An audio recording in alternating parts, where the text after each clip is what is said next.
ഗാസയിലെ പാലസ്തീനികളെ പൂർണ്ണമായും കുടിയിറക്കാനുള്ള പദ്ധതിയിൽ നിന്ന് അമേരിക്ക പിന്നോട്ടില്ലെന്ന സൂചനകളാണ് പുറത്തു വരുന്നത്.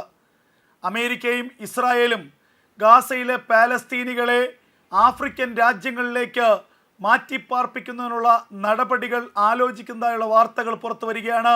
സുഡാൻ, സൊമാലിയയിൽ നിന്ന് വേർപിരിഞ്ഞ് മറ്റൊരു രാജ്യമായ സൊമാലിയ ലാൻഡ്, ഈ മൂന്ന് രാജ്യങ്ങളുടെയും ഭരണത്തലവന്മാരുമായി ഇതേക്കുറിച്ച് ഇരു രാജ്യങ്ങളും ചർച്ച ചെയ്തു എന്നുള്ള വാർത്തകൾ അന്താരാഷ്ട്ര മാധ്യമങ്ങൾ പുറത്തുവിടുന്നുണ്ട്. അതേസമയം സുഡാൻ ഈ നിർദ്ദേശത്തെ പൂർണ്ണമായും തമസ്കരിച്ചതായുള്ള വാർത്തകളും വരുന്നു. സൊമാലിയയിലും സൊമാലിയ ലാൻഡിലും 2 ലക്ഷത്തോളം വരുന്ന ഗാസാവാസികളെ പുനരധിവസിപ്പിക്കാനുള്ള നയതന്ത്ര നീക്കമാണിപ്പോൾ അമേരിക്കയും ഇസ്രായേലും നടത്തുന്നത്. നമുക്കറിയാം, ട്രംപ് മനസ്സിൽ ചിന്തിക്കുന്നതെന്ത്, പുറത്ത് പറയുന്നതെന്ത്, പ്രവർത്തിക്കുന്നതെന്ത്, ഇത് തമ്മിൽ ചിലപ്പോൾ ഒരു ബന്ധവും ഉണ്ടാകില്ല. ട്രംപ് ഇപ്പോൾ പറയുന്നതായിരിക്കില്ല കുറച്ച് സമയം കഴിഞ്ഞ് പറയുന്നത്. ട്രംപ് ഇപ്പോൾ ചിന്തിക്കുന്നതായിരിക്കില്ല കുറച്ച് സമയം കഴിഞ്ഞ് ചിന്തിക്കുന്നത്. അതുകൊണ്ട് തന്നെ ട്രംപിൻ്റെ ഈ നിലപാട് മാറ്റം ആകെ ആശങ്കപ്പെടുത്തുന്നത് അറബ് രാജ്യങ്ങളെയും അതുപോലെ തന്നെ ഇസ്രായേലിനെയുമാണ്. കഴിഞ്ഞ ദിവസം ട്രംപിൻ്റെ ഒരു പ്രസ്താവനയുണ്ടായിരുന്നു.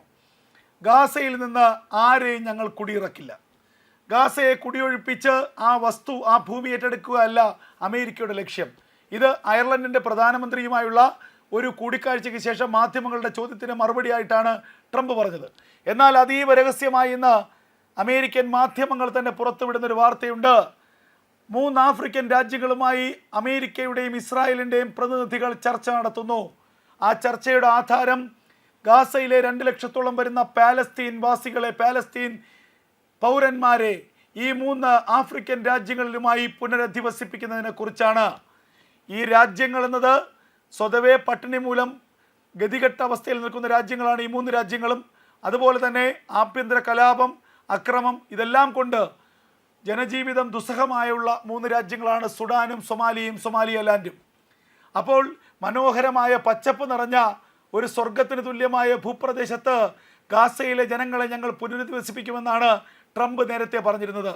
ഇപ്പോൾ അതിൽ നിന്ന് വിഭിന്നമായി പട്ടിണി പിടിച്ച ദരിദ്രമായ ആഫ്രിക്കൻ രാജ്യങ്ങളിലേക്ക് ഗാസാവാസികളെ കയറ്റിവിടാനുള്ള തന്ത്രമാണ് ട്രംപ് ഇപ്പോൾ പ്രയോഗിക്കുന്നത് എന്ന വാർത്തകളും പുറത്തു വരുന്നു. അതേസമയം ഇതിൽ നിന്ന് ഒരു കാര്യം വ്യക്തമാണ്, ഗാസയെ പൂർണ്ണമായും ഏറ്റെടുക്കുക എന്ന അമേരിക്കയുടെ താല്പര്യം ഇപ്പോഴും സജീവമാണ്. ആ നിലപാടിൽ നിന്ന്, ആ ആഗ്രഹത്തിൽ നിന്ന് ഡൊണാൾഡ് ട്രംപ് 1 ഇഞ്ച് പോലും പിന്നോട്ട് പോയിട്ടില്ല എന്നുള്ളത് ഇതിൽ നിന്ന് വളരെ വ്യക്തമാണ്.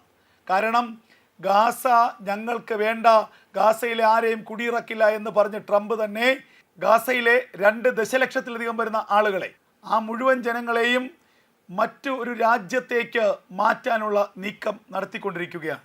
അപ്പോൾ ഗാസയെ ഏറ്റെടുക്കുക പൂർണ്ണമായും, ഗാസയിലെ ഗാസാവാസികളെ, പാലസ്തീനികളെ പൂർണ്ണമായും അവിടെ നിന്ന് മാറ്റുക, ഗാസ എന്ന ഭൂപ്രദേശം ഒരു ഭാഗത്ത് കടലിനോട് അഭിമുഖമായിട്ട് നിൽക്കുന്ന വളരെ മനോഹരമായ ഭൂപ്രദേശം, അതിനെ ഒരു റിയൽ എസ്റ്റേറ്റ് ഇടപാടിലൂടെ സ്വന്തമാക്കി അതിനെ മനോഹരമായൊരു ടൂറിസം ഹബ്ബാക്കി മാറ്റുക, ഇതാണ് ട്രംപ് ആഗ്രഹിക്കുന്നത്.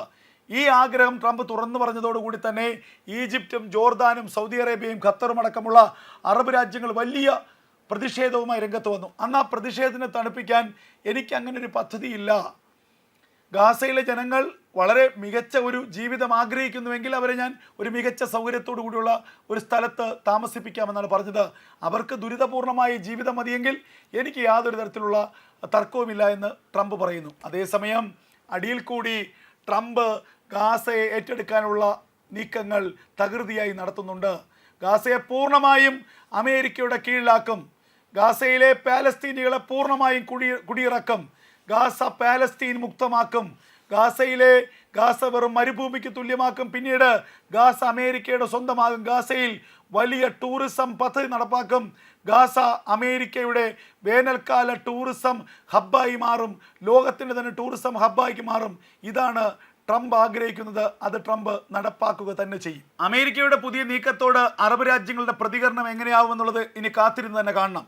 കാരണം ഇസ്രായേലിനെ സംബന്ധിച്ച് ഗാസയിൽ ഇനി പാലസ്തീനികൾ വേണ്ട, പാലസ്തീനികളെ ഗാസയിൽ നിന്ന് ഹമാസിനെ മാത്രമായിട്ട് പൂർണ്ണമായും ഉന്മൂലനം ചെയ്യാൻ കഴിയില്ല എന്നുള്ളത് ഇസ്രായേലിനറിയാം. കാരണം ഹമാസിൻ്റെ സ്വാധീനം ഗാസയിൽ വളരെ വ്യാപകമാണ്. ഹമാസിൻ്റെ ഭീകരന്മാരെ കൊന്നൊടുക്കിയാലും ഹമാസിൻ്റെ ആശയങ്ങൾ ഗാസയിൽ ഉണ്ടാകും. ഹമാസിൻ്റെ ആശയം പിന്തുടർന്ന പുതിയ ജനത, പുതിയ യുവതലമുറ ഗാസയിൽ വീണ്ടും പുനർജനിക്കും. അപ്പോൾ സ്വാഭാവികമായും ഹമാസ് എന്നത് ഗാസയിൽ ഒരു തുടർ സംഭവമായി മാറും. എന്നേക്കും അത് ഇസ്രായേലിന് വലിയ തലവേദന സൃഷ്ടിക്കുകയും ചെയ്യും. അതുകൊണ്ട് തന്നെ ഗാസയിലെ ഹമാസിനെ മാത്രമല്ല, ഗാസയിലെ പാലസ്തീനികളെ പൂർണ്ണമായും കുടിയിറക്കണമെന്നാണ് ഇസ്രായേലിൻ്റെ താല്പര്യം. അതുകൊണ്ടാണ് അമേരിക്കൻ പ്രസിഡന്റ് ഡൊണാൾഡ് ട്രംപ് ഗാസയെ പൂർണ്ണമായും പാലസ്തീൻ മുക്തമാക്കുക എന്നൊരു നിർദ്ദേശം മുന്നോട്ട് വച്ചപ്പോൾ അതിനെ ഇരുകൈയും നീട്ടി ഇസ്രായേൽ സ്വീകരിച്ചത്. അതിനിടയിൽ ട്രംപിൻ്റെ ചില നിലപാടുകൾ, ട്രംപ് പഴയ നിലപാടിൽ നിന്ന് പിന്നോക്കം പോകുന്നു എന്നൊരു സംശയം ഇസ്രായേലിൽ ഉളവാക്കിയെങ്കിലും ഏറ്റവും പുതിയ നീക്കങ്ങൾ അത് ഇസ്രായേലിന് ആശ്വാസം നൽകുന്നതാണ്, ഇസ്രായേലിന് സന്തോഷം നൽകുന്നതാണ്. കാരണം ഗാസയിലെ പാലസ്തീനികളെ പൂർണ്ണമായും കുടിയിറക്കുകയും അവരെ 3 ആഫ്രിക്കൻ രാജ്യങ്ങളിലായി പുനരധിവസിപ്പിക്കുകയും ചെയ്യുക എന്നതാണ് അമേരിക്കയുടെ പുതിയ പദ്ധതി. സുഡാൻ, സൊമാലിയലാൻഡ് എന്നീ രാജ്യങ്ങളുമായി അമേരിക്കയുടെയും ഇസ്രായേലിൻ്റെയും നയതന്ത്ര പ്രതിനിധികൾ ചർച്ച നടത്തിയെന്നുള്ള വിവരങ്ങൾ പുറത്തു വരുന്നു. അതേസമയം സുഡാൻ ഈ പദ്ധതി എതിർത്തിട്ടുണ്ടെങ്കിൽ പോലും വലിയ സാമ്പത്തിക സഹായം അമേരിക്കയിൽ നിന്ന് ലഭിക്കുകയാണെങ്കിൽ ഈ നീക്കുപോക്കിൽ സുഡാൻ കൈകൊടുക്കും. ഈ പദ്ധതിയിൽ സുഡാൻ ഉറപ്പായും പങ്കാളികളാകും, അതിൽ യാതൊരു സംശയവുമില്ല. കാരണം ഈ 3 രാജ്യങ്ങളും ദാരിദ്ര്യം കൊണ്ട് പൊറുതിമുട്ടിയിരിക്കുന്ന രാജ്യങ്ങളാണ്. വെള്ളമില്ല, ഭക്ഷണമില്ല, അടിസ്ഥാന സൗകര്യങ്ങളില്ല, മരുന്നില്ല. അപ്പോൾ ഈ രാജ്യങ്ങൾക്ക് വലിയ സാമ്പത്തിക നേട്ടമുണ്ടാക്കുന്ന ഒരു പദ്ധതി അമേരിക്ക പ്രഖ്യാപിക്കുകയാണെങ്കിൽ ഈ ഗാസയിലെ മനുഷ്യരെ മുഴുവൻ, 2 ദശലക്ഷം വരുന്ന ആളുകളെ മുഴുവൻ ഈ രാജ്യങ്ങൾ ഏറ്റെടുക്കും എന്നതിൽ ഒരു തർക്കവുമില്ല. ഈ ഒരു വീക്ക് പോയിന്റ് തന്നെയാണ് അമേരിക്കയുടെ ഏറ്റവും വലിയ പ്ലസ് പോയിന്റ്. അമേരിക്ക അത് മുന്നിൽ കണ്ടുകൊണ്ടാണ് ഇപ്പോൾ ഈ നീക്കങ്ങൾ നടത്തുന്നത് എന്നതിൽ യാതൊരു തർക്കവുമില്ല.